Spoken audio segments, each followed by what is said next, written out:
Sebelum ceritanya dimulai, silahkan tulis di kolom komentar dari daerah mana saja teman-teman yang menonton cerita ini. Jangan lupa like dan subscribe agar channel ini bisa semakin berkembang dan bisa mempersembahkan cerita yang lebih menarik lagi. Tanah di pemakaman itu masih basah, merah, dan menebarkan aroma khas yang menusuk kalbu. 3 hari telah berlalu sejak Danu, suami tercinta Salma, menghembuskan napas terakhirnya. Namun bagi Salma, waktu seakan berhenti berputar pada detik ketika dokter menggelengkan kepala dan kain putih menutupi wajah pria yang telah memberinya seorang putra, Babas. Kini, di rumah mewah yang dulu penuh tawa, hanya ada keheningan yang sesekali dipecah oleh isak tangis tertahan dan gumam doa dari para pelayat yang masih datang silih berganti. Salma duduk di atas karpet tebal di ruang tengah, memeluk Babas yang berusia 5 tahun dengan erat. Anak kecil itu belum sepenuhnya mengerti apa arti kehilangan. Ia hanya tahu ayahnya sudah tidur sangat lama dan tidak bangun lagi. Sesekali ia bertanya dengan polos, "Bunda, ayah kapan pulang?" Dan setiap kali pertanyaan itu terlontar, sebilah pisau tak kasat mata seolah mengiris hati Salma kembali. Salma mencoba sekuat tenaga untuk menjadi tegar. Ia menyalami tamu satu persatu, mengucapkan terima kasih atas doa dan kehadiran mereka, bahkan sesekali memaksakan seulas senyum tipis. Namun, matanya yang sembab dan tatapannya yang kosong tidak bisa berbohong. Dunianya telah runtuh. Danu bukan hanya seorang suami, ia adalah sauh, kompas, dan pelabuhan bagi Salma. Mereka membangun segalanya dari nol, dari cinta yang tulus, hingga akhirnya Tuhan menitipkan kehidupan mapan yang mereka nikmati kini. Rumah besar ini, mobil mewah di garasi, semua terasa hampa tanpa kehadiran Danu. Di tengah kerumunan dan lautan duka, ada satu sosok yang kehadirannya justru terasa lebih dingin daripada angin malam. Dia adalah Ibu Rohana, ibu mertuanya.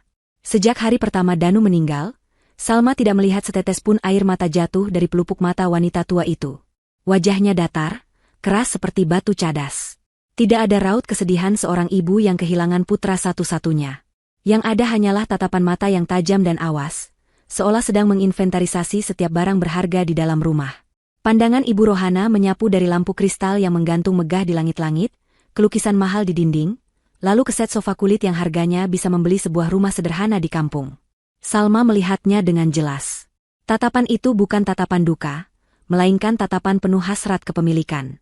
Puncaknya adalah ketika Salma tidak sengaja mendengar bisikan ibu mertuanya kepada salah seorang kerabat jauh yang datang melayat. Mereka berdiri di sudut ruangan, mengira Salma tidak akan mendengar. Akhirnya Danu tenang, bisik Ibu Rohana dengan suara rendah yang tajam. Dan semua miliknya ini akan kembali ke keluarga yang berhak. Tidak akan jatuh ke tangan orang luar. Hati Salma mencelos. Orang luar? Apakah dirinya, istri sah yang telah mendampingi Danu selama 8 tahun, dianggap orang luar? Apakah Babas, cucu kandungnya sendiri, juga dianggap orang luar? Luka di hatinya yang sudah menganga semakin dalam, perihnya tak terperi. Namun, Salma memilih diam. Ia tidak ingin membuat keributan di tengah suasana duka. Ia menelan kepahitan itu bulat-bulat, menyimpannya rapat-rapat di dasar hatinya, di samping kesedihannya yang tak bertepi. Ia hanya bisa mengelus kepala Babas, mencoba mencari kekuatan dari putra kecilnya. Malam semakin larut. Para pelayat sudah pulang, menyisakan keheningan yang mencekam di rumah besar itu.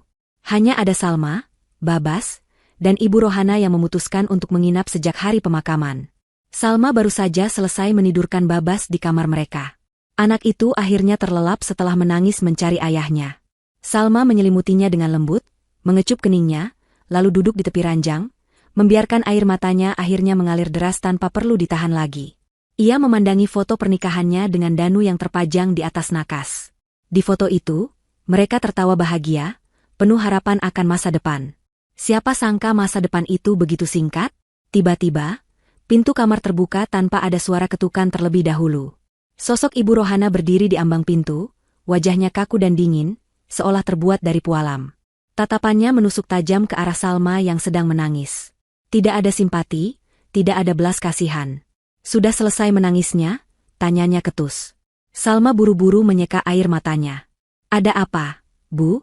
Tanyanya dengan suara serak. Ibu Rohana melangkah masuk, tidak melepaskan pandangannya dari Salma. Ia seolah sedang menilai, menimbang, dan menghakimi menantunya itu dalam diam. Suasana di dalam kamar menjadi begitu tegang dan tidak nyaman. Udara terasa berat untuk dihirup. Ibu Rohana berjalan pelan mengitari kamar, jemarinya menyentuh permukaan meja rias yang terbuat dari kayu jati, melirik lemari pakaian yang besar, seolah sedang memastikan semua masih pada tempatnya. Akhirnya, ia berhenti dan menatap lurus ke arah Salma. "Arini," panggilnya dengan nada yang datar namun penuh penekanan. "Ada yang perlu kita bicarakan besok. Ini menyangkut posisimu di rumah ini." Kalimat itu terdengar seperti sebuah ancaman, sebuah ultimatum yang dingin dan kejam. Posisi? Sejak kapan posisinya sebagai istri pemilik rumah dipertanyakan? Hati Salma berdebar kencang, firasat buruk mulai merayapinya. Ia tahu, badai yang sesungguhnya baru akan dimulai. Duka atas kepergian suaminya bahkan belum reda, tetapi awan kelabu yang lain sudah berkumpul di atas kepalanya, siap menumpahkan hujan yang lebih deras dan badai yang lebih menghancurkan. Pagi datang membawa serta mendung yang menggelayut di langit Jakarta, seolah alam pun turut merasakan firasat buruk yang menyelimuti hati Salma. Semalaman ia tidak bisa tidur. Kata-kata Ibu Rohana terus terngiang di telinganya, "Ini menyangkut posisimu di rumah ini." Salma mencoba berpikir positif, mungkin ibu mertuanya hanya ingin membahas tentang masa depan mereka, tentang bagaimana mereka akan melanjutkan hidup tanpa Danu. Namun, sorot mata dingin dan nada bicara yang kejam itu membuyarkan semua pikiran positifnya.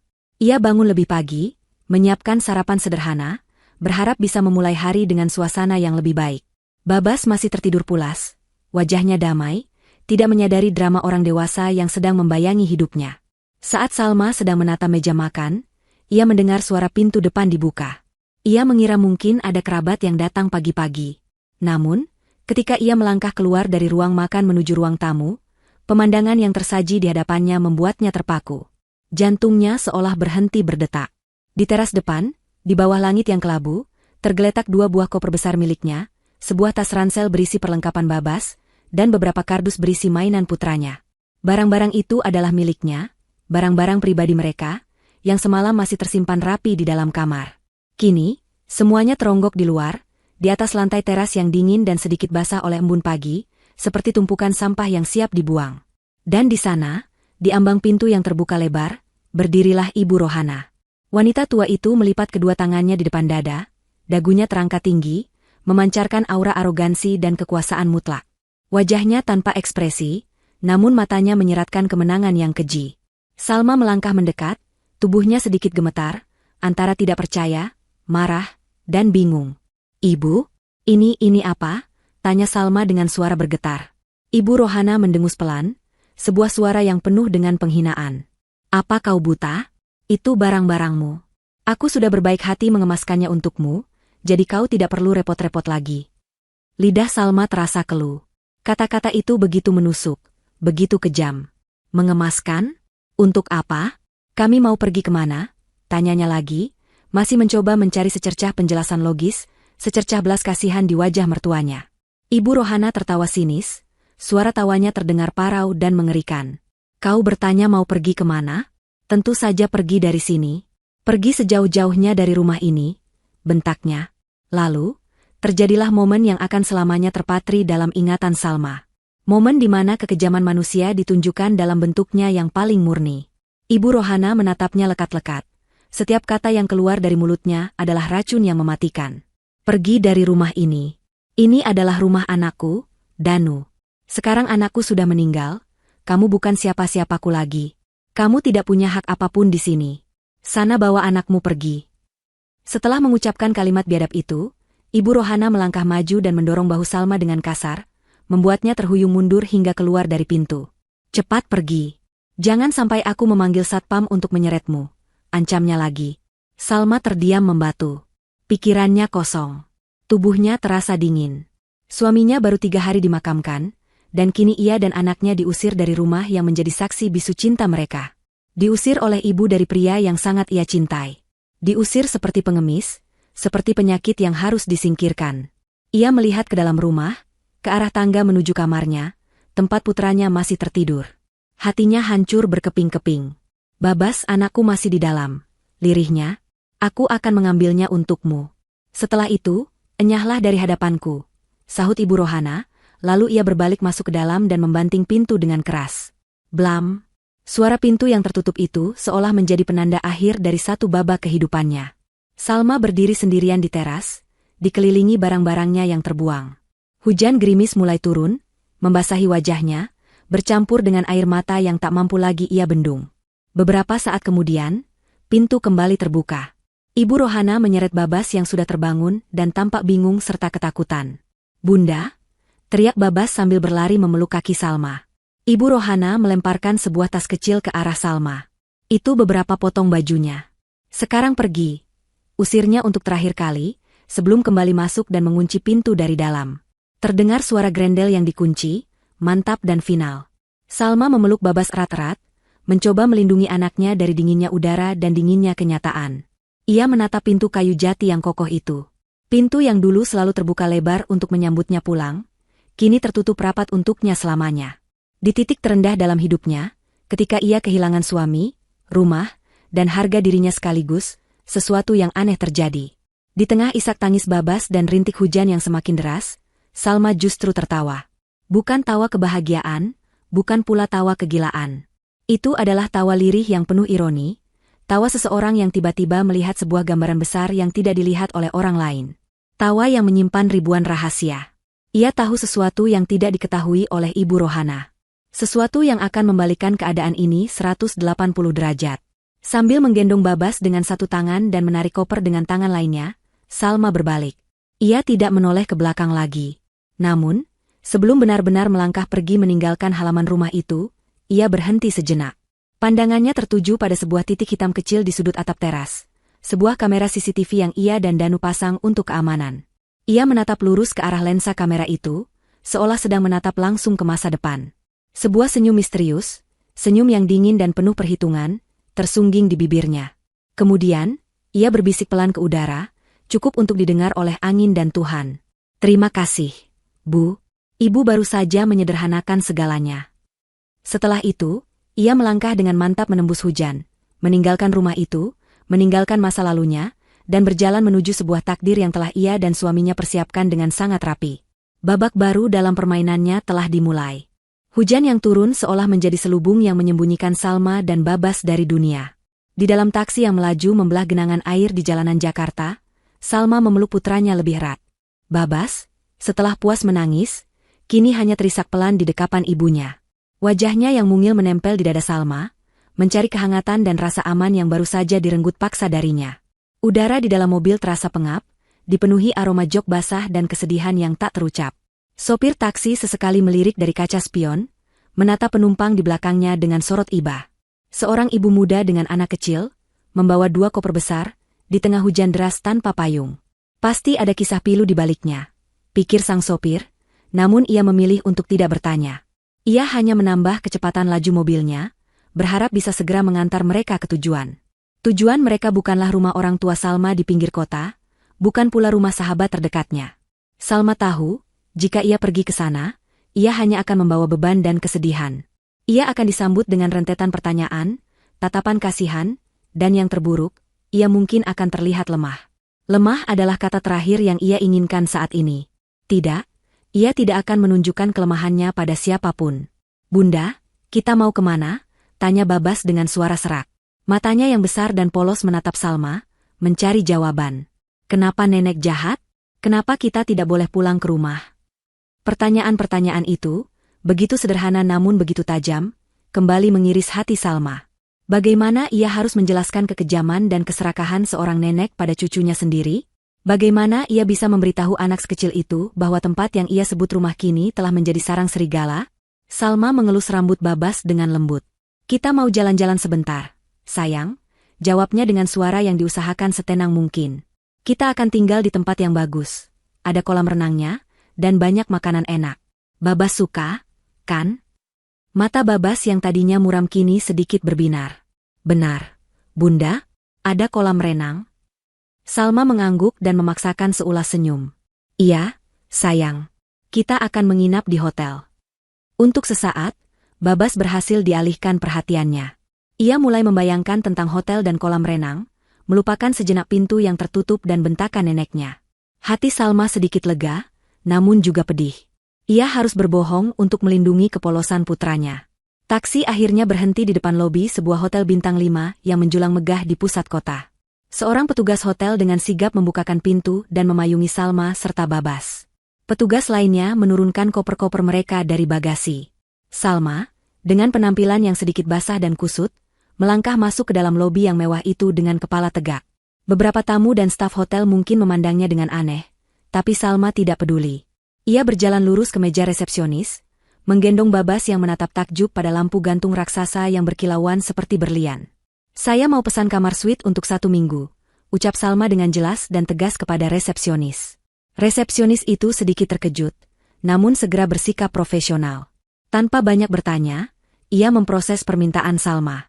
Salma mengeluarkan kartu kredit platinum dari dompetnya, kartu yang sama yang pernah Danu berikan sebagai hadiah ulang tahun pernikahan mereka. "Semua tagihan, masukkan saja ke kartu ini," katanya. Beberapa menit kemudian, mereka sudah berada di dalam lift kaca yang membawa mereka ke lantai 20. Kamar suite yang mereka masuki begitu luas dan indah. Sebuah ruang tamu kecil dengan sofa empuk, sebuah kamar tidur dengan ranjang super besar, dan jendela kaca raksasa yang menyajikan pemandangan kota Jakarta dari ketinggian. Babas langsung berlari kegirangan, melompat-lompat di atas ranjang. "Bunda, lihat. Bagus sekali.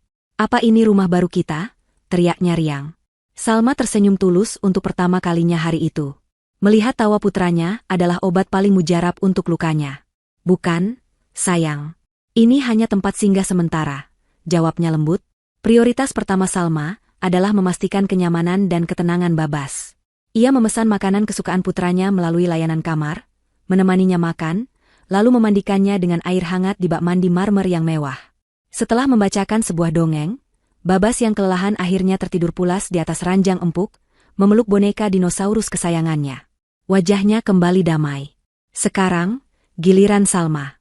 Setelah memastikan Babas benar-benar terlelap, ia berjalan ke ruang tamu. Ia tidak menyalakan televisi atau menikmati kemewahan kamar. Ia duduk di sofa, menatap gemerlap lampu kota di bawah sana yang tampak kabur oleh rintik hujan. Keheningan di dalam kamar memberinya ruang untuk berpikir. Kemarahan yang sedari tadi ia tekan kini mulai membara. Kemarahan pada Ibu Rohana, pada ketidakadilan, pada takdir yang begitu kejam. Namun, di bawah lapisan amarah itu, ada sesuatu yang lain. Sesuatu yang dingin, tajam, dan penuh perhitungan. Ini bukan lagi soal kesedihan. Ini soal perjuangan. Ini soal melindungi apa yang menjadi hak anaknya. Ini soal menunaikan janji terakhirnya pada Danu. Salma mengeluarkan sebuah ponsel khusus dari dalam tasnya. Ponsel ini berbeda dari ponsel yang biasa ia gunakan. Ini adalah ponsel satelit yang diberikan Danu, tidak bisa dilacak dan selalu memiliki sinyal. Hanya ada satu nomor yang tersimpan di dalamnya. Dengan jari yang mantap, ia menekan tombol panggil. Panggilan itu langsung tersambung. "Halo, selamat sore, Pak Hartono," sapa Salma, suaranya terdengar tenang dan terkendali. Di seberang telepon, terdengar suara seorang pria parubaya yang berat dan berwibawa. "Selamat sore, Bu Salma. Saya turut berduka cita yang sedalam-dalamnya atas kepergian Pak Danu. Saya sudah menunggu telepon dari Ibu." Pak Hartono adalah pengacara kepercayaan keluarga, lebih tepatnya, kepercayaan Danu. Ia adalah satu-satunya orang selain Salma yang mengetahui seluruh seluk-beluk rencana yang telah disiapkan Danu. "Terima kasih, Pak," jawab Salma. Ia menarik napas dalam-dalam sejenak. "Sesuai dengan yang kita perkirakan, kejadiannya persis seperti skenario terburuk yang pernah kita bahas." "Beliau diusir?" tanya Pak Hartono langsung ke inti masalah. Nadanya terdengar prihatin namun tidak terkejut. "Ya, pagi ini, saya dan Babas diusir dari rumah. Ibu mertua saya mengatakan saya bukan siapa-siapa lagi dan tidak punya hak atas apapun," jelas Salma, mengulang kembali kalimat menyakitkan itu, namun kali ini tanpa getar emosi. Baginya, itu hanyalah sebuah laporan fakta. Pak Hartono terdiam sejenak, lalu terdengar helaan napas berat. Wanita itu benar-benar tidak punya hati. "Baiklah, Bu. Kalau begitu, sesuai instruksi almarhum suami Ibu, sudah saatnya kita jalankan rencana B." Mendengar frasa, rencana B, Salma merasakan secercah kekuatan menjalari tubuhnya. Ini dia. Momen yang telah ia persiapkan dalam benaknya. "Benar, Pak. Tolong segera diurus," perintah Salma. "Baik, Bu Salma," jawab Pak Hartono sigap. "Semua dokumen sudah siap. Surat pemberitahuan resmi tentang status kepemilikan rumah dinas atas nama perusahaan, beserta surat peringatan pertama untuk pengosongan aset akan segera kami kirimkan besok pagi ke alamat tersebut.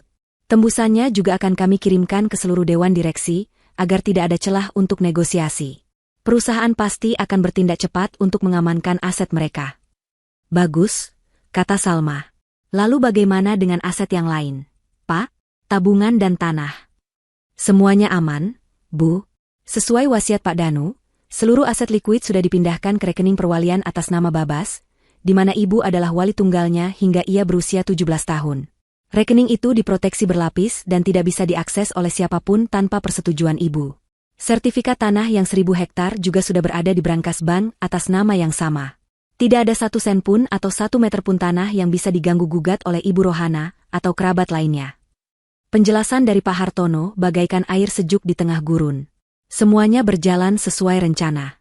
Danu, suaminya yang luar biasa, benar-benar telah memikirkan segalanya. Terima kasih banyak, Pak Hartono. Tolong kabari saya setiap perkembangannya. Pasti, Bu Salma. Ibu tenang saja. Fokus saja pada Babas. Biar kami yang mengurus badai ini. Panggilan pun berakhir. Salma meletakkan ponsel itu di meja. Ia kembali menatap keluar jendela. Hujan sudah sedikit reda.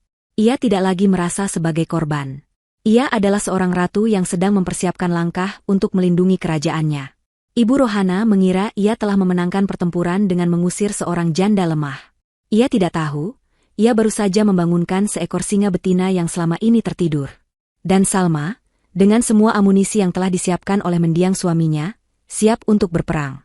Malam di kamar hotel terasa panjang dan sunyi. Babas tertidur dengan napas yang teratur, damai di alam mimpinya. Salma duduk di sofa dekat jendela, secangkir teh hangat yang mulai mendingin menemaninya. Pikirannya melayang, kembali ke masa lalu, tepatnya ke sebuah malam sekitar setahun yang lalu. Malam itu adalah titik balik. Malam di mana ia menyadari betapa luar biasanya pria yang menjadi suaminya. Malam di mana Danu membuka semua kartu rahasianya. Kilas balik itu terasa begitu nyata, seolah baru terjadi kemarin. Mereka sedang duduk di teras belakang rumah, menikmati semilir angin malam. Danu saat itu sudah mulai sering terlihat lelah. Wajahnya sedikit pucat, dan senyumnya terkadang terlihat dipaksakan. Ia sudah divonis oleh dokter, sebuah penyakit langka yang perlahan menggerogoti tubuhnya, dan harapan hidupnya tidak lama lagi. Namun, ia menyembunyikan rasa sakitnya dengan sangat baik di hadapan Salma dan Babas. Malam itu, setelah menidurkan Babas, Danu mengajak Salma duduk berdua. Ia menggenggam tangan Salma dengan erat, tatapannya begitu dalam dan serius. Sayang, ada hal penting yang harus aku sampaikan, ucapnya dengan suara pelan. Hati Salma langsung berdebar. Ia tahu ini bukan pembicaraan biasa. Ada apa, Mas? Ini tentang masa depan. Masa depanmu dan Babas, saat nanti aku sudah tidak ada, lanjut Danu. Salma langsung menggeleng, air mata sudah menggenang di pelupuk matanya. Mas, jangan bicara seperti itu. Mas pasti sembuh. Danu tersenyum sedih, senyum yang menerima takdir. Kita harus realistis, sayang. Dan yang paling penting, kita harus siap. Aku tidak mau meninggalkanmu dan Babas dalam keadaan tidak terlindungi. Lalu, Danu mulai menjelaskan semuanya. Dengan tenang dan sistematis, ia membongkar satu persatu rahasia keuangan dan rencana yang telah ia susun. Pertama, dan ini yang paling penting, kata Danu sambil menatap Salma lekat-lekat. Rumah yang kita tinggali ini bukan milik kita. Salma terperangah. Apa maksud Mas? Kita sudah tinggal di sini selama 5 tahun. Rumah ini adalah aset perusahaan, jelas Danu. Fasilitas untuk jabatanku sebagai direksi. Dalam surat perjanjian, tertera jelas bahwa rumah ini harus dikembalikan kepada perusahaan paling lambat 14 hari kerja setelah karyawan yang bersangkutan meninggal dunia atau pensiun. Aku sengaja tidak pernah membeli rumah atas namaku sendiri, karena aku tahu sifat ibu. Nama itu disebut, dan Salma bisa merasakan kepedihan dalam suara suaminya. Ibuku, Ibu Rohana, aku sangat menyayanginya, tapi aku tidak buta. Aku tahu matanya hanya tertuju pada materi. Sejak dulu, ia selalu membanding-bandingkan kesuksesanku dengan orang lain, selalu menuntut lebih. Jika aku membeli rumah ini, saat aku tiada nanti, ia akan merasa paling berhak untuk memilikinya dan aku tidak akan heran jika ia tega mengusirmu dan Babas. Salma terdiam, mencerna setiap kata suaminya. Semua masuk akal. Sifat Ibu Rohana memang seperti itu, namun ia tidak pernah menyangka Danu sudah memikirkannya sejauh ini. Lalu kita akan tinggal di mana? Tanya Salma cemas. Danu tersenyum menenangkan. Tenang, sayang. Aku sudah menyiapkan segalanya. Ia kemudian mengeluarkan sebuah map dari ruang kerjanya. Di dalamnya, ada beberapa dokumen penting. Ini, kata Danu sambil menunjukkan sebuah dokumen dari bank. Ini adalah rekening deposito perwalian atas nama Babas. Jumlahnya 100 miliar rupiah. Mata Salma terbelalak. Ia tahu suaminya sukses, tapi ia tidak pernah membayangkan jumlahnya sebanyak itu. Uang ini adalah hasil kerja kerasku, bonus, dan investasiku selama bertahun-tahun. Aku sengaja tidak menyimpannya di rekening biasa. Rekening ini hanya bisa dicairkan setelah Babas berusia 17 tahun, dan satu-satunya orang yang bisa menjadi wali dan pengelolanya sebelum waktu itu adalah kamu, Salma. Hanya kamu. Nama ibu tidak ada di dokumen manapun. Ini untuk menjamin masa depan pendidikan Babas dan kehidupanmu. Napas Salma terasa sesak oleh campuran antara keterkejutan, haru, dan duka. Danu tidak hanya memikirkan kehidupan mereka saat ini, tapi jauh ke depan. Dan ini yang kedua, lanjut Danu sambil mengeluarkan tumpukan sertifikat tanah yang diikat rapi. Ini adalah aset terbaik kita. 1000 hektar tanah perkebunan di beberapa lokasi strategis di Jawa dan Sumatera. Semuanya sudah lunas dan bersih. Dan sama seperti deposito tadi, semua sertifikat ini sudah diatasnamakan Babas dalam sebuah akta perwalian. Kamu yang akan mengelolanya. Tanah ini nilainya akan terus naik. Jual sebagian kecil saja jika kamu butuh dana darurat untuk membeli rumah baru atau memulai usaha. Sisanya, biarkan menjadi warisan abadi untuk cucu-cucu kita kelak. Air mata Salma tak terbendung lagi.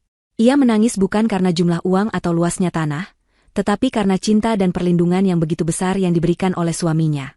Bahkan dalam sakitnya, Danu masih memikirkan cara untuk menjadi perisai bagi keluarganya. Mas, kenapa kamu melakukan ini semua sendirian? Isaknya. Danu memeluknya erat. Karena ini adalah tugasku sebagai suami dan ayah. Aku tidak mau bebanku menjadi bebanmu juga. Aku hanya mau kamu fokus untuk bahagia dan membesarkan Babas. Setelah Salma sedikit lebih tenang, Danu kembali menatapnya dengan sorot mata yang paling serius malam itu. Ia memegang kedua bahu Salma. Sekarang, dengarkan aku baik-baik. Ini adalah bagian terpenting dari rencanaku. Aku sudah menduga, setelah aku pergi, ibu akan menunjukkan sifat aslinya. Ia akan serakah. Ia akan mengincar rumah ini karena inilah satu-satunya aset yang terlihat nyata di matanya. Ia tidak tahu tentang deposito dan tanah itu, dan jangan pernah beritahu dia. Aku mohon padamu, sayang, lanjutnya dengan suara yang hampir berbisik. Jika nanti, skenario terburuk itu terjadi. Jika ibu benar-benar tega mengusirmu dan Babas dari rumah ini. Danu berhenti sejenak, mengambil napas dalam-dalam. Jangan melawan. Jangan berdebat. Jangan menangis di hadapannya. Turuti saja kemauannya. Tapi, Mas, ini rumah kita. Potong Salma. Ini bukan rumah kita, tegas Danu lembut. Ini hanya jebakan. Jebakan yang aku siapkan untuk keserakahannya sendiri. Danu lalu mengucapkan kalimat yang selamanya akan diingat Salma, kalimat yang memberinya kekuatan luar biasa saat diusir pagi tadi. Jika ibu mengusirmu, pergilah sambil tersenyum. Karena saat itu, dia tidak sedang mengusirmu. Dia sedang menggali kuburnya sendiri. Dia akan menjual rumahnya di kampung, pindah ke sini, dan merasa menang. Tapi kemenangannya hanya akan berlangsung beberapa hari, sebelum pihak perusahaan datang dan menagih kembali aset mereka. Saat itu terjadi, dia tidak akan punya apa-apa lagi. Dia tidak punya rumah untuk kembali, dan dia tidak akan punya muka untuk meminta tolong padamu. Itulah hukuman yang setimpal untuknya. Kilas balik itu berakhir. Salma kembali ke masa kini, di kamar hotel yang sunyi. Air mata kembali menetes di pipinya. Namun kali ini bukan air mata kesedihan, melainkan air mata haru dan bangga pada suaminya. Danu bukan hanya meninggalkan harta, tapi ia meninggalkan sebuah strategi, sebuah pelajaran, dan sebuah keadilan. Salma menyeka air matanya. Ia berdiri dan berjalan ke kamar tidur, menatap wajah Babas yang terlelap. Ia mengelus pipi putranya. Tenang, sayang. Ayah sudah menyiapkan segalanya untuk kita. Dan Bunda berjanji, Bunda akan menjalankan amanah ayah dengan baik. Kita akan baik-baik saja. Malam itu, Salma akhirnya bisa tidur. Bukan tidur karena lelah, tapi tidur dengan sebuah kepastian dan keyakinan.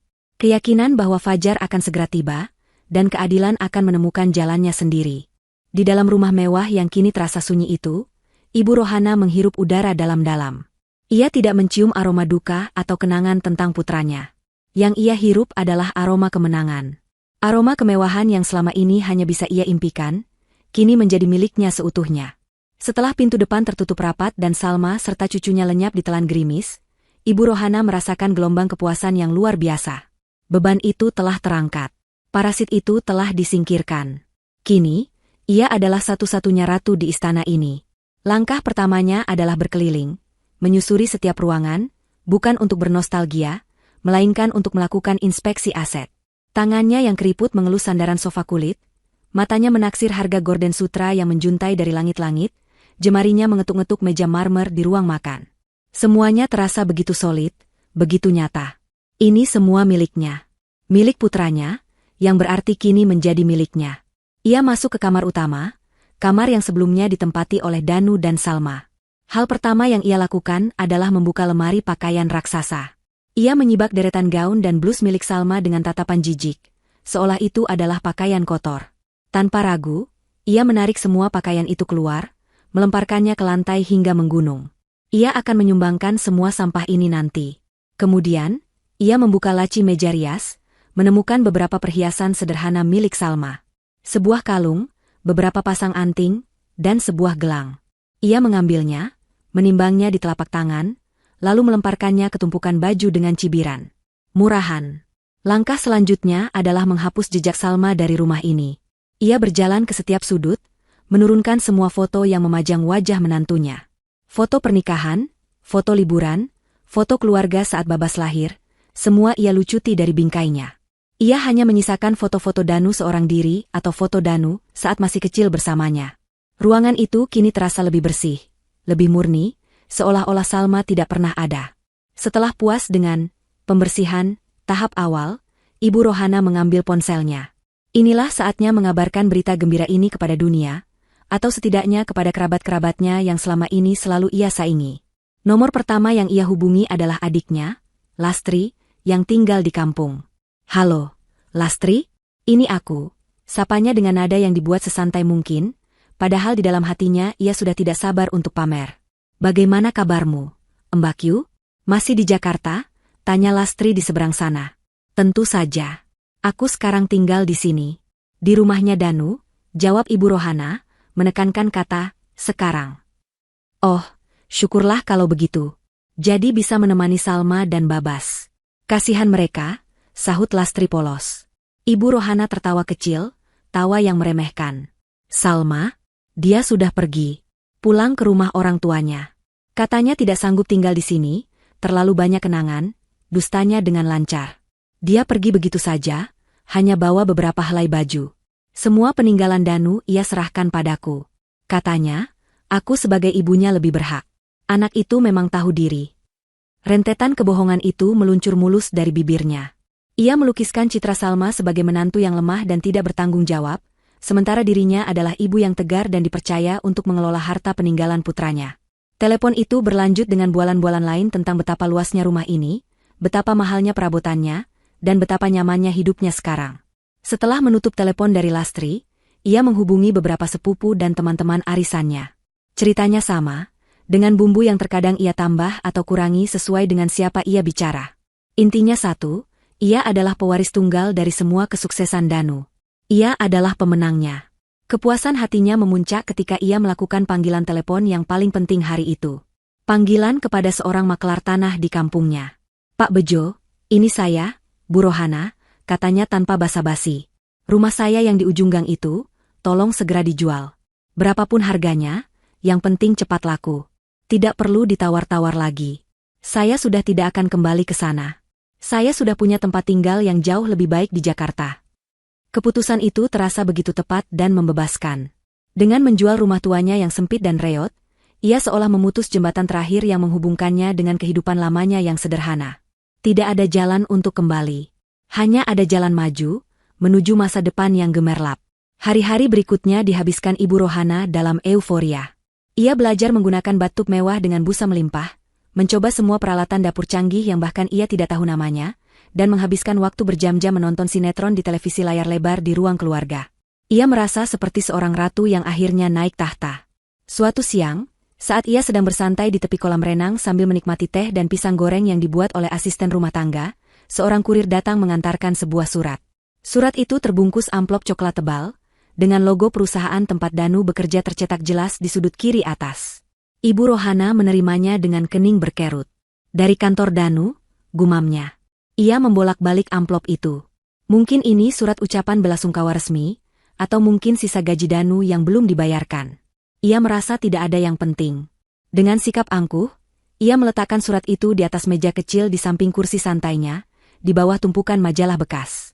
Ia terlalu sibuk menikmati surga dunianya untuk diganggu oleh urusan administrasi yang membosankan.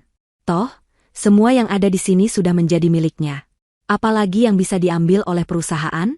Pikirnya picik. Ia bahkan tidak membuka segel amplopnya. Kesombongan telah membutakan akal sehatnya. Ia tidak tahu bahwa surat yang ia abaikan itu adalah lonceng kematian bagi semua mimpi indahnya. Itu adalah bom waktu yang detiknya sudah mulai berdetak. Puncak dari keangkuhannya terjadi sore itu juga. Setelah seharian memanjakan diri, ia mengenakan salah satu daster satin terbaiknya, merapikan rambutnya, dan mengambil ponselnya. Ia berjalan ke tepi kolam renang, dengan latar belakang rumah megah dan taman yang terawat. Ia mengatur sudut kamera, memasang senyum paling puas yang bisa ia tampilkan, lalu mengambil beberapa foto selfie. Ia memilih foto terbaik, di mana ia terlihat paling berkuasa dan bahagia. Tanpa ragu, ia mengunggah foto itu ke akun media sosialnya, sebuah akun yang jarang ia gunakan namun diikuti oleh semua kerabat dan kenalannya. Di bawah foto itu, ia menulis sebuah keterangan singkat yang menusuk.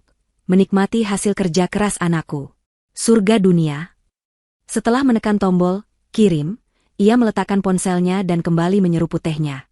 Ia merasa berada di puncak dunia, tidak menyadari bahwa ia sebenarnya sedang berdiri di tepi jurang yang sangat dalam.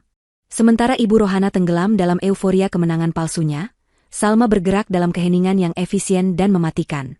3 hari pertama di hotel, ia manfaatkan untuk menenangkan Babas dan menyusun kembali kepingan hatinya. Setelah itu, ia tidak membuang waktu. Dengan bantuan Pak Hartono, ia memulai babak baru hidupnya, bukan sebagai korban yang meratapi nasib, melainkan sebagai seorang perencana yang membangun kembali kerajaannya di atas fondasi yang kokoh. Prioritas utamanya adalah sebuah rumah. Bukan sekadar tempat berteduh, tetapi sebuah benteng, sebuah suaka di mana ia dan Babas bisa merasa aman dan memulai lagi. Pak Hartono merekomendasikan beberapa properti, dan Salma memilih untuk tidak menunda-nunda. Ia mengunjungi 3 lokasi dalam 1 hari. Pilihan terakhirnya jatuh pada sebuah rumah di sebuah komplek perumahan elit yang sangat privat. Komplek itu dijaga ketat selama 24 jam, dengan sistem 1 gerbang masuk yang tidak bisa dimasuki sembarang orang. Rumahnya sendiri tidak semegah istana peninggalan Danu. Rumah itu 2 lantai, dengan gaya modern minimalis yang hangat. Dikelilingi taman hijau yang terawat, dan memiliki sebuah kolam renang kecil di halaman belakang. Tidak ada kesan pamer atau berlebihan. Semuanya terasa pas, elegan, dan yang terpenting, nyaman. Rumah itu memancarkan aura rumah, bukan museum. Proses pembelian dilakukan dengan sangat cepat. Salma menggunakan sebagian kecil dari dana darurat yang memang telah disiapkan Danu, yang terpisah dari deposito utama.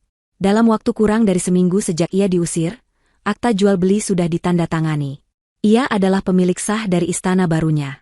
Ia tidak ingin terburu-buru pindah. Ia menyewa desainer interior untuk menata rumah itu sesuai dengan seleranya dan, yang terpenting, selera Babas. Ia meminta kamar Babas diubah menjadi dunia petualangan dinosaurus. Lengkap dengan mural T-Rex di dinding, tempat tidur berbentuk jeep, dan rak-rak yang dipenuhi berbagai macam mainan dinosaurus. Ia ingin memastikan bahwa putranya tidak merasakan kehilangan apapun, bahkan mendapatkan yang lebih baik. Saat rumah sedang ditata, Salma fokus pada kebutuhan Babas yang lain.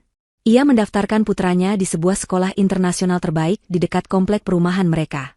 Sekolah itu tidak hanya unggul secara akademis, tetapi juga memiliki psikolog anak yang bisa membantu Babas mengatasi trauma kehilangannya secara profesional. Salma ingin memberikan fondasi terbaik bagi masa depan putranya, persis seperti yang diinginkan oleh Danu. Di tengah kesibukannya, Salma juga menyempatkan diri untuk bertemu dengan tim penasihat keuangan yang direkomendasikan oleh Pak Hartono. Di sebuah ruang rapat di gedung perkantoran yang megah, di hadapan grafik dan tumpukan dokumen, Salma mendengarkan dengan saksama. Para profesional itu menjelaskan secara rinci tentang portofolio investasi yang ditinggalkan Danu. Deposito raksasa, ribuan hektar tanah produktif, saham di beberapa perusahaan rintisan yang potensial, dan beberapa aset lainnya yang bahkan tidak pernah Salma ketahui. Skalanya begitu besar, begitu luar biasa. Ia bisa saja memilih untuk hidup berfoya-foya seumur hidupnya tanpa perlu bekerja. Namun, bukan itu yang ada di benaknya. Ia melihat warisan itu bukan sebagai tiket untuk kemalasan, melainkan sebagai sebuah amanah. Sebuah tanggung jawab besar. Saya tidak ingin hanya mengandalkan ini, kata Salma kepada tim penasihatnya, mengejutkan mereka. Saya ingin belajar. Saya ingin mengerti cara kerja investasi ini. Saya ingin ikut andil dalam mengelolanya, bukan hanya menerima laporan bulanan. Suami saya bekerja keras untuk ini semua, dan saya ingin memastikan warisannya tumbuh dan berkembang untuk masa depan anak saya. Para penasihat keuangan itu saling berpandangan, tersenyum kagum. Di hadapan mereka bukan sekadar janda kaya, melainkan seorang wanita cerdas yang siap mengambil alih kemudi. 2 minggu berlalu sejak pengusiran itu. Rumah baru mereka telah siap. Hari itu, Salma dan Babas akhirnya pindah dari hotel. Ketika Babas pertama kali masuk ke kamar barunya, matanya berbinar-binar. Ia berteriak kegirangan melihat dinosaurus raksasa di dinding, dan langsung melompat ke tempat tidur jeepnya. Bunda, ini kamarku? Keren sekali. Salma berlutut memeluk putranya. Suka, sayang? Babas mengangguk dengan antusias. Suka sekali. Ini lebih bagus dari rumah lama. Terima kasih, Bunda. Hati Salma menghangat. Kalimat, lebih bagus dari rumah lama, dari mulut polos putranya adalah validasi terbaik yang ia butuhkan. Ia tahu ia telah membuat keputusan yang benar. Malam itu, untuk pertama kalinya setelah kepergian Danu, Salma merasa benar-benar damai. Ia dan Babas berenang bersama di kolam renang pribadi mereka, lalu makan malam di teras belakang sambil menatap bintang. Tidak ada lagi bayang-bayang kesedihan atau kemarahan. Yang ada hanya harapan dan cinta antara seorang ibu dan anaknya. Ia telah berhasil menciptakan kembali dunia mereka, dunia yang aman dan bahagia.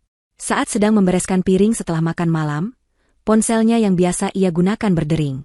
Nomor tidak dikenal. Biasanya Salma akan mengabaikannya, tetapi entah kenapa kali ini ia merasa harus mengangkatnya. Ia menekan tombol jawab. Halo? Hening sejenak, lalu terdengar suara yang sangat ia kenal, namun kali ini nadanya berbeda. Bukan lagi nada angkuh dan memerintah, melainkan nada panik yang nyaris histeris. Salma, kamu harus kembali ke sini. Ada orang dari kantor Danu datang. Itu adalah suara Ibu Rohana. Suara yang dulu telah mencampakkannya, kini terdengar memohon. Salma terdiam sejenak. Di benaknya, ia bisa membayangkan dengan jelas pemandangan di rumah itu. Wajah sombong ibu mertuanya yang kini pasti pucat pasi. Kepanikan yang melandanya. Ia merasakan sedikit kepuasan, namun perasaan itu segera lenyap, digantikan oleh ketenangan yang dingin. Permainan telah mencapai babak berikutnya. Dengan suara yang datar dan tanpa emosi, Salma hanya menjawab singkat. Oh ya? Ada apa, Bu? Sebelum Ibu Rohana sempat meracau lebih lanjut, sebelum ia sempat mengeluarkan sumpah serapah atau permohonan, Salma menekan tombol merah di layar ponselnya. Ia memutus panggilan itu. Ia meletakkan ponselnya di atas meja, lalu kembali melanjutkan aktivitasnya mencuci piring, seolah-olah tidak ada hal penting yang baru saja terjadi. Badai itu bukan lagi urusannya. Ia sudah berada di tempat yang aman, di dalam istananya sendiri, sementara di luar sana, seseorang yang telah menabur angin kini harus bersiap menuai badai sendirian. Telepon yang ditutup Salma secara sepihak terasa lebih menampar daripada ribuan kata makian. Di dalam rumah mewah itu, Ibu Rohana berdiri mematung, ponsel masih menempel di telinganya, mendengarkan nada sambung yang terputus. Kekuatan yang selama ini ia rasakan, perasaan berkuasa sebagai nyonya besar, mulai retak dan runtuh. Kepanikan yang tadinya hanya setitik noda kini menyebar cepat seperti tinta di atas kertas, menggelapkan seluruh pikirannya. Ia tidak mengerti. Kenapa Salma begitu tenang? Kenapa ia tidak terdengar kaget atau takut? Sebelum ia sempat memproses kebingungannya, bel pintu berbunyi. Suaranya terdengar begitu agung dan formal, berbeda dari bel yang biasa ditekan oleh kurir paket atau tukang sayur. Dengan jantung berdebar, Ibu Rohana berjalan ke depan. Melalui interkom video, ia melihat 3 orang berdiri di depan gerbang. 2 pria dan 1 wanita, semuanya mengenakan setelan kerja formal berwarna gelap. Mereka tampak rapi, profesional, dan membawa aura serius yang membuat bulu kuduknya meremang. Ia menekan tombol untuk membuka gerbang, firasatnya semakin buruk. Ketiga orang itu berjalan memasuki halaman dengan langkah yang teratur dan pasti. Ibu Rohana membukakan pintu utama, memasang wajah seketus mungkin untuk menutupi rasa gugupnya. Cari siapa? Tanyanya, nadanya sengaja ia buat tidak ramah. Pria yang berdiri paling depan, yang usianya sekitar 40-an dengan kacamata berbingkai tipis, tersenyum sopan. Selamat siang, Ibu. Mohon maaf mengganggu waktunya. Kami dari PT Cipta Karsa Sejahtera. Saya Budi, dari Departemen Aset, ini Ibu Retno dari HRD, dan ini Pak Dian dari bagian legal. Apakah benar ini kediaman almarhum Bapak Danu Prakoso? Ibu Rohana mengangguk kaku. Nama perusahaan itu disebut, dan firasat buruknya semakin menguat. Benar, saya ibunya. Ada perlu apa? Baik, Ibu. Pertama-tama, kami mewakili seluruh jajaran direksi dan karyawan PT Cipta Karsa Sejahtera ingin mengucapkan turut berduka cita yang sedalam-dalamnya atas wafatnya Pak Danu. Beliau adalah salah satu direktur terbaik yang pernah kami miliki, kata Pak Budi dengan nada yang tulus. Ibu Rohana hanya bergumam tidak jelas. Basa-basi ini terasa aneh.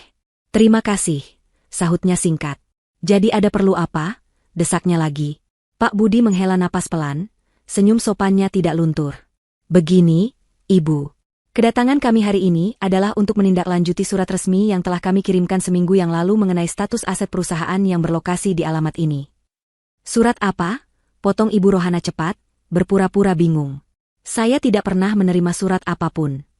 Ibu Retno, wanita dari bagian HRD, lalu angkat bicara. Suaranya lembut namun tegas. Menurut data pengiriman kami, surat bernomor registrasi aset 081 telah diterima di alamat ini pada tanggal 2 September, Bu. Surat tersebut berisi pemberitahuan mengenai prosedur pengembalian fasilitas rumah dinas. Kata, rumah dinas, diucapkan dengan penekanan yang jelas. Jantung Ibu Rohana seolah diremas. Inilah yang ia takutkan. Inilah alasan kepanikan di teleponnya tadi. Namun, kesombongannya menolak untuk menyerah. Ia tertawa mengejek. Rumah dinas? Kalian pasti salah alamat. Ini adalah rumah anak saya, peninggalan anak saya. Saya ibunya, satu-satunya ahli warisnya. Kalian tidak punya hak apapun di sini. Bentaknya, suaranya mulai meninggi. Ia berharap gertakannya akan membuat mereka takut dan pergi. Namun, ketiga orang itu tetap tenang. Reaksi Ibu Rohana sepertinya sudah mereka antisipasi. Pak Dian dari bagian legal melangkah maju, membuka map yang ia bawa. Mohon maaf, Bu Rohana, mungkin telah terjadi kesalahpahaman, ucapnya dengan nada yang sangat rukur. Menurut data kami, dan sesuai dengan surat perjanjian kerja yang ditandatangani oleh almarhum Pak Danu saat beliau menerima fasilitas ini, rumah beserta seluruh perabot di dalamnya adalah murni aset milik perusahaan. Bukan hibah, bukan pula bagian dari warisan. Pak Dian kemudian menyodorkan selembar salinan dokumen kepada Ibu Rohana. Di sana, di atas kertas dengan kop surat perusahaan, tertera jelas pasal-pasal perjanjian. Ibu Rohana menolak untuk mengambilnya. Saya tidak mau lihat. Itu pasti surat palsu. Anak saya tidak mungkin sebodoh itu. Dia membeli rumah ini dengan uangnya sendiri. Teriaknya histeris. Wajahnya memerah karena amarah dan ketakutan yang coba ia sembunyikan. Pak Budi kembali mengambil alih. Kami bisa memahami keterkejutan Ibu. Namun, ini adalah prosedur standar. Di dalam surat yang kami kirim, tertera bahwa batas waktu pengosongan rumah adalah 14 hari kerja sejak tanggal wafatnya karyawan. Mengingat surat pertama kami mungkin tidak Ibu baca, maka kedatangan kami hari ini adalah untuk menyampaikan surat peringatan kedua, sekaligus memberikan batas waktu final. Ibu Retno lalu menyerahkan sebuah amplop putih tebal kepada Ibu Rohana. Karena Ibu Rohana tidak mau menerimanya, Ibu Retno meletakkannya dengan sopan di atas meja konsol di dekat pintu. Di dalam surat itu tertera, kami memberikan waktu 7 hari dari hari ini bagi Ibu untuk mengosongkan dan menyerahkan kembali aset ini kepada perusahaan dalam keadaan baik, jelas Ibu Retno. 7 hari. Waktu seakan berhenti berputar. Telinga Ibu Rohana berdengung. 7 hari untuk pergi dari surga yang baru saja ia cicipi? Tidak mungkin. Ini tidak boleh terjadi. Pergi.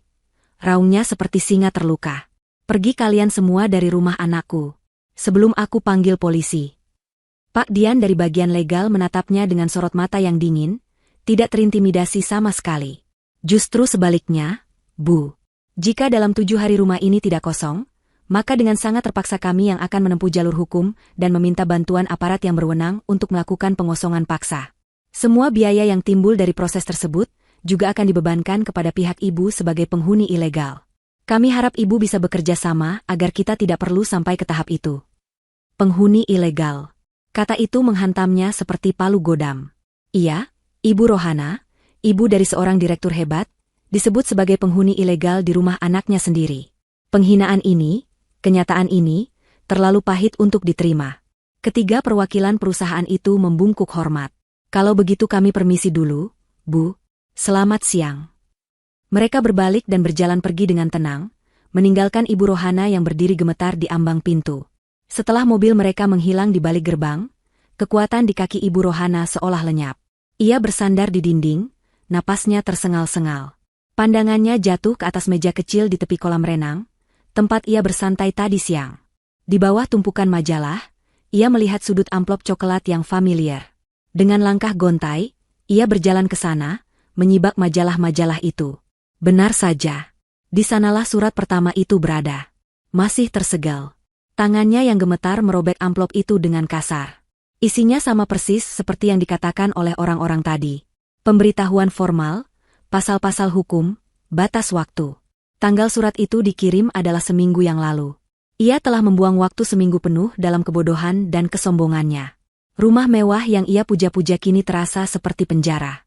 Dindingnya seolah merapat, langit-langitnya seolah menurun, dan semua perabotan mahal itu kini menatapnya dengan tatapan mengejek. Kemenangannya ternyata hanya sebuah ilusi. Istananya ternyata hanya terbuat dari kertas. Dan kini, kertas itu mulai terbakar habis. Setelah kepergian para perwakilan perusahaan, keheningan yang menyelimuti rumah itu terasa berbeda.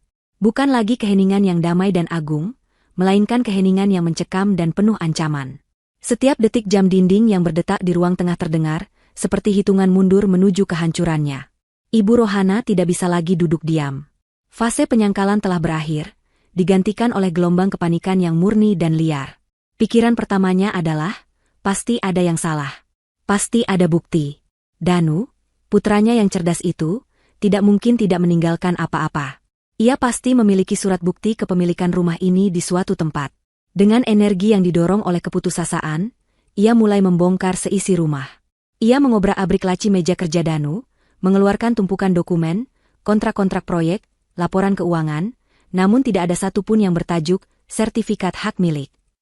Ia hanya menemukan salinan dari surat perjanjian fasilitas rumah dinas yang tadi ditunjukkan oleh orang legal itu, tersimpan rapi di dalam sebuah map merah. Ia melempar map itu ke lantai dengan geram.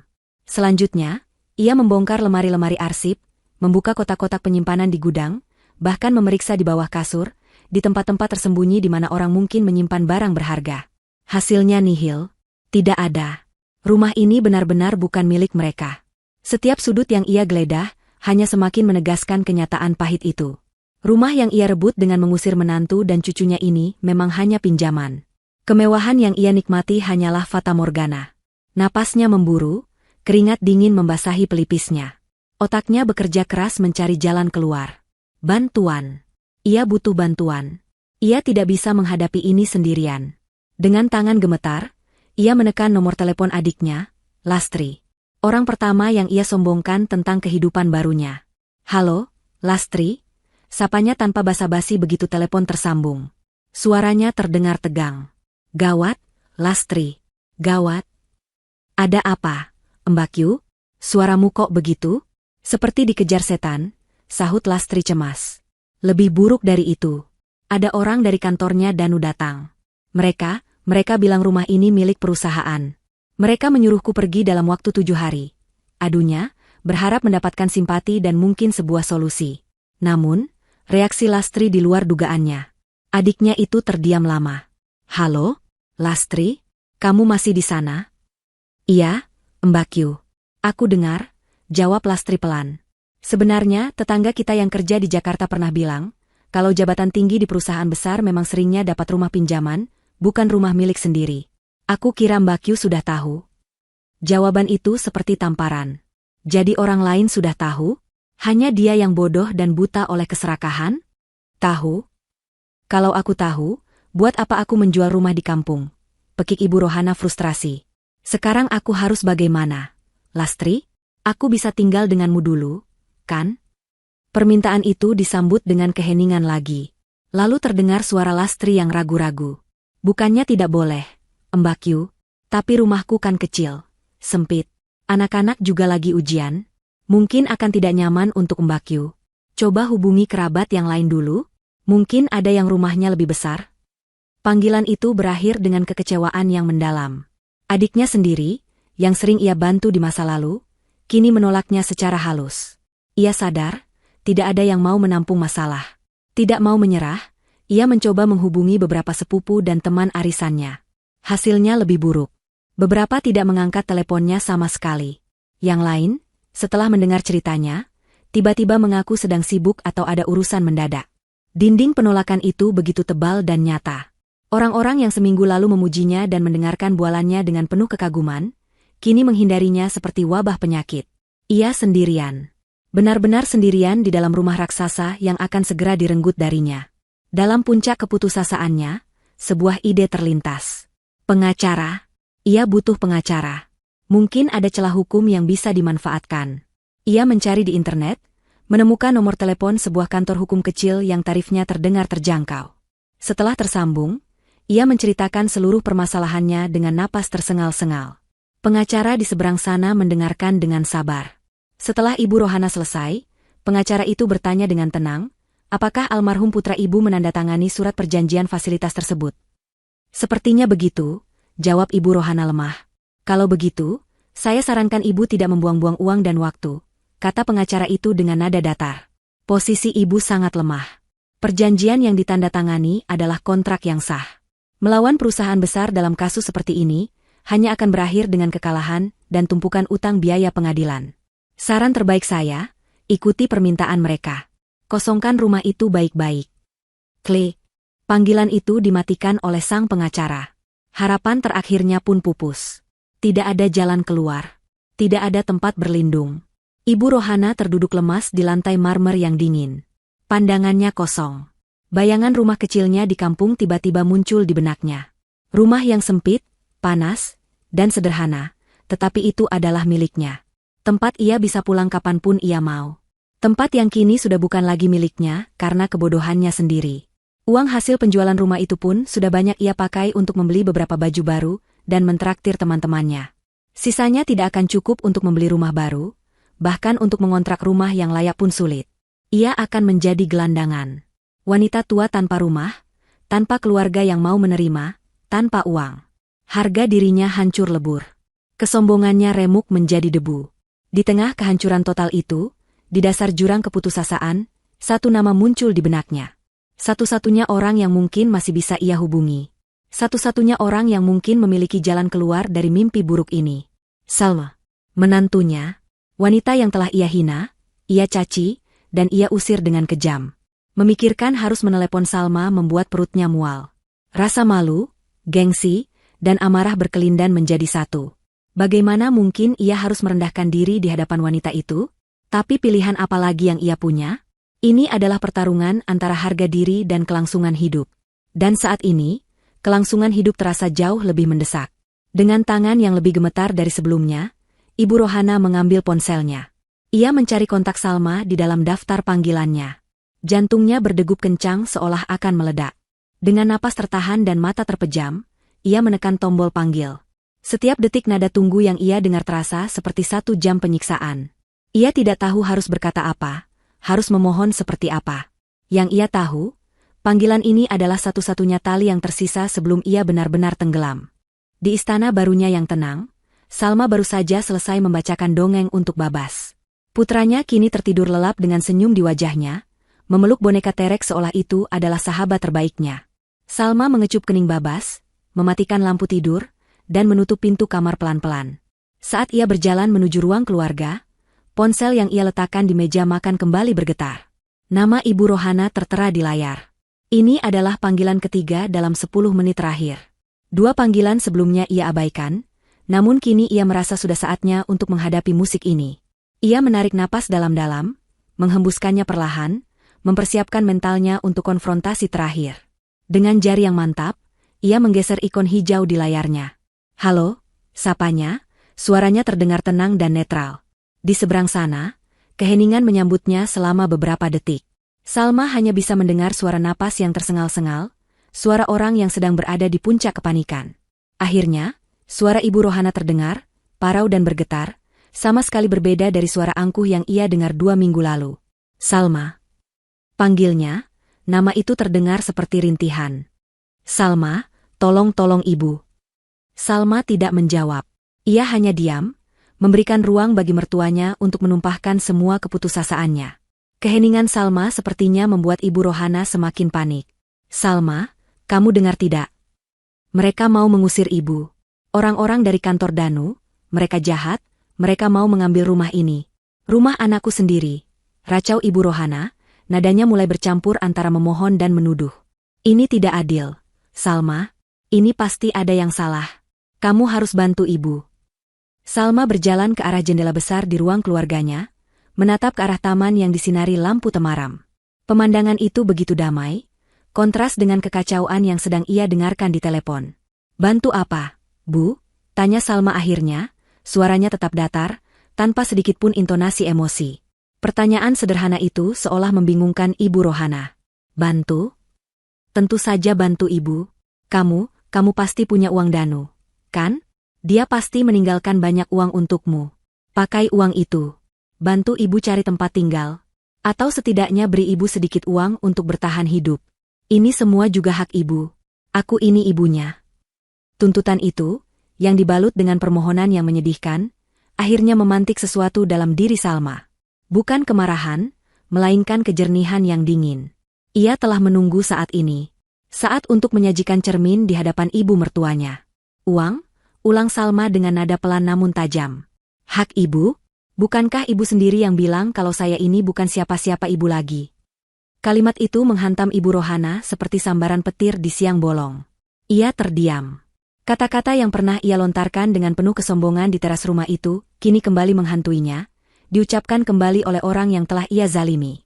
Salma tidak memberinya jeda untuk berpikir. Ia melanjutkan, setiap katanya adalah bilah pisau yang mengiris-iris sisa harga diri mertuanya. 2 minggu yang lalu, di bawah langit mendung, ibu mendorong saya dan anak saya keluar dari rumah itu. Ibu bilang, karena Danu sudah meninggal, saya tidak punya hak apapun. Saya hanyalah orang luar. Suara Salma masih tenang, namun ada getar kekuatan di dalamnya. Ibu bahkan tidak peduli cucu kandung ibu sendiri harus kehujanan di jalan. Ibu mengunci pintu dan melemparkan kami keluar seolah kami adalah sampah. Kenapa sekarang seorang ibu yang terhormat seperti Anda meminta tolong pada sampah? Istilah sampah tidak pernah diucapkan oleh Ibu Rohana. Namun Salma sengaja menggunakannya untuk menekankan betapa hinanya perlakuan yang telah ia terima. Ibu Rohana mulai terisak di seberang telepon. Bukan isak tangis penyesalan, melainkan isak tangis frustrasi seorang tiran yang kehilangan kekuasaannya. Itu beda. Saat itu aku sedang kalut. Sedang berduka, kilahnya, mencoba mencari pembenaran yang lemah. Salma tertawa kecil, tawa yang sinis dan tanpa humor. Kalut? Berduka? Saya tidak melihat duka di mata ibu saat itu.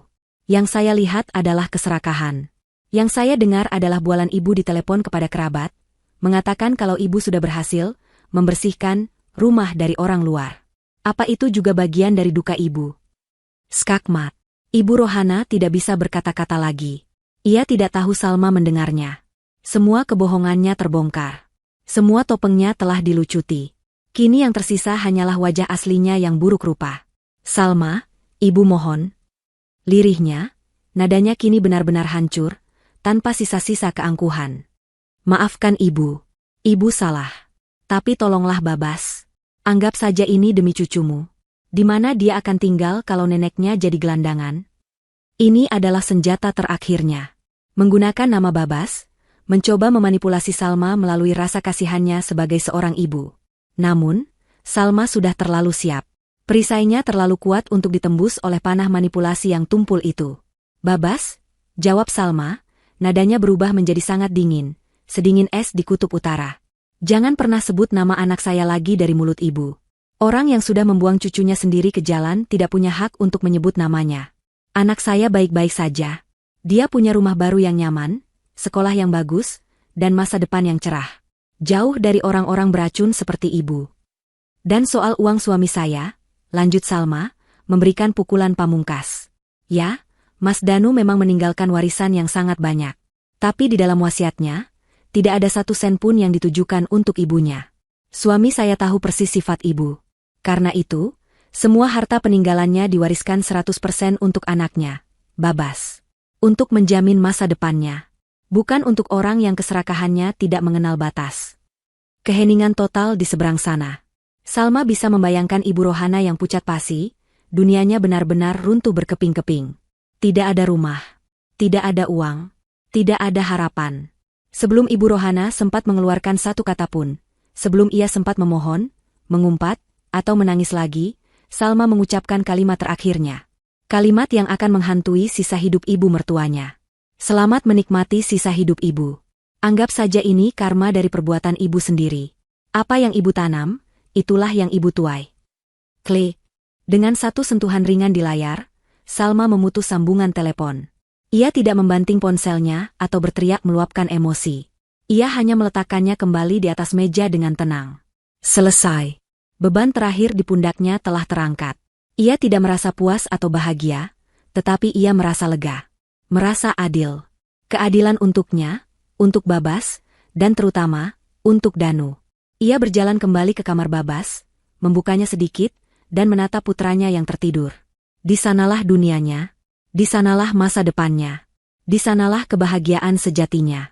Badai telah berlalu, dan kini, langit di atasnya benar-benar cerah tanpa awan. 1 bulan berlalu dengan cepat. Waktu, yang terasa berhenti bagi sebagian orang, terus berjalan tanpa ampun bagi yang lain. Di sebuah sudut kota yang ramai namun terlupakan, berdiri sebuah bangunan tua bercat putih kusam dengan papan nama yang juga sudah usang. Panti Werda Kasih Bunda. Disinilah babak terakhir kehidupan Ibu Rohana dimulai. Setelah telepon terakhir yang mematikan itu, ia menghabiskan sisa 7 harinya di rumah mewah itu seperti mayat hidup. Ia tidak makan, tidak tidur, hanya duduk termangu di sofa, menatap kosong ke dinding. Saat hari pengosongan tiba, tim dari perusahaan datang bersama beberapa petugas keamanan. Mereka tidak perlu melakukan kekerasan. Ibu Rohana keluar dari rumah itu tanpa perlawanan, hanya membawa satu tas kecil berisi pakaian yang melekat di badan. Ia tidak punya tujuan. Kerabat menolaknya, uangnya habis. Selama beberapa hari ia menggelandang, tidur di emperan toko dan makan dari belas kasihan orang, sebelum akhirnya ditemukan oleh petugas dinas sosial yang membawanya ke panti jompo ini. Setiap hari di panti terasa sama. Bangun pagi, senam ringan bersama penghuni lain yang seusianya, makan bubur hambar, lalu duduk di teras menatap jalanan yang sibuk. Kemewahan yang pernah ia cicipi selama 2 minggu terasa seperti mimpi yang sangat jauh. Tidak ada lagi sofa kulit empuk, yang ada hanya kursi kayu yang keras. Tidak ada lagi batub dengan air hangat, yang ada hanya kamar mandi bersama yang berlumut. Tidak ada lagi televisi layar lebar, yang ada hanya sebuah televisi tabung tua yang gambarnya sering bersemut. Ia dikelilingi oleh orang-orang seusianya, namun ia merasa lebih kesepian dari sebelumnya. Para penghuni panti lainnya sering berbagi cerita tentang anak dan cucu mereka yang sesekali datang menjenguk, membawakan buah tangan atau sekadar berbagi pelukan. Ibu Rohana tidak punya cerita untuk dibagikan. Anaknya telah tiada. Cucunya telah ia buang. Menantunya telah ia hancurkan hatinya. Penyesalan datang terlambat, menggerogotinya setiap malam dalam keheningan wisma. Ia sering menangis dalam diam, bukan karena merindukan kemewahan, tetapi karena merindukan hal-hal yang dulu ia anggap sepele. Senyum Danu saat pulang kerja, celoteh Babas yang memanggilnya, nenek, atau bahkan secangkir teh hangat yang pernah dibuatkan Salma untuknya. Semua itu telah hilang, dan ia tahu, ia sendirilah yang telah menghancurkannya. Inilah karmanya. Menghabiskan sisa hidup dalam kesendirian dan penyesalan abadi, memanen buah pahit dari pohon keserakahan yang ia tanam sendiri. Sementara itu, di belahan kota yang lain, di sebuah dunia yang sama sekali berbeda, kehidupan baru sedang bersemi. Salma dan Babas telah sepenuhnya beradaptasi dengan rumah baru mereka. Tawa riang Babas kini kembali memenuhi setiap sudut rumah, menghapus sisa-sisa duka yang pernah ada. Salma telah berubah. Ia bukan lagi janda yang rapuh dan berduka. Ia telah bertransformasi menjadi seorang wanita yang kuat, mandiri, dan visioner, persis seperti mendiang suaminya. Pagi harinya diisi dengan mengantar Babas ke sekolah, lalu dilanjutkan dengan rapat bersama tim keuangannya atau belajar tentang manajemen properti. Ia tidak hanya mengelola warisan Danu, ia mengembangkannya. Ia membuktikan bahwa ia bukan hanya seorang istri yang beruntung, tetapi juga seorang mitra yang sepadan bagi pria hebat seperti Danu. Suatu sore yang cerah di akhir pekan, Salma mengajak Babas pergi ke luar kota. Mereka tidak pergi ke mal atau tempat rekreasi. Mereka pergi ke sebuah daerah perbukitan yang sejuk, dengan pemandangan hamparan hijau yang membentang sejauh mata memandang. Mereka berhenti di sebuah puncak bukit. Di sana, hanya ada mereka berdua, angin semilir, dan langit biru yang luas. "Bunda, kita di mana?" "Bagus sekali di sini," tanya Babas sambil berlari-lari kecil di atas rerumputan. Salma tersenyum, merentangkan tangannya. "Lihat sekelilingmu, sayang," katanya dengan suara lembut. Dari bukit ini sampai ke pohon-pohon besar di ujung sana, semua ini milikmu.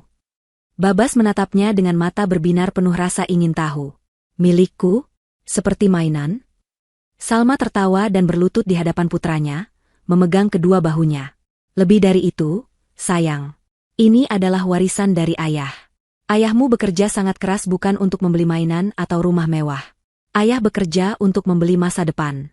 Masa depan untukmu. Ia menunjuk ke cakrawala yang luas. Ayahmu mempersiapkan ini semua agar kamu bisa tumbuh menjadi orang hebat. Agar kamu bisa membangun apapun yang kamu impikan di sini. Sekolah, rumah sakit, atau mungkin taman dinosaurus terbesar di dunia, goda Salma. Babas tertawa senang mendengar ide taman dinosaurus. Salma memeluk putranya dengan erat. Di puncak bukit itu, di atas tanah yang menjadi saksi bisu cinta dan visi suaminya, Salma merasa begitu dekat dengan Danu. Ia tahu suaminya sedang tersenyum di atas sana, melihat istri dan anaknya yang kini aman dan bahagia. Cerita mereka tidak berakhir dengan duka. Justru, dari duka itulah lahir kekuatan yang baru. Salma dan Babas berdiri di sana, bergandengan tangan, menatap matahari terbenam yang melukis langit dengan warna jingga keemasan. Mereka adalah bukti bahwa kebaikan, kecerdasan, dan kesabaran akan selalu menemukan jalannya menuju kemenangan. Sementara di tempat lain, di sudut kota yang kelabu, seorang wanita tua terus menjalani hukumannya, sebuah pelajaran abadi bahwa keserakahan hanya akan berujung pada kehancuran.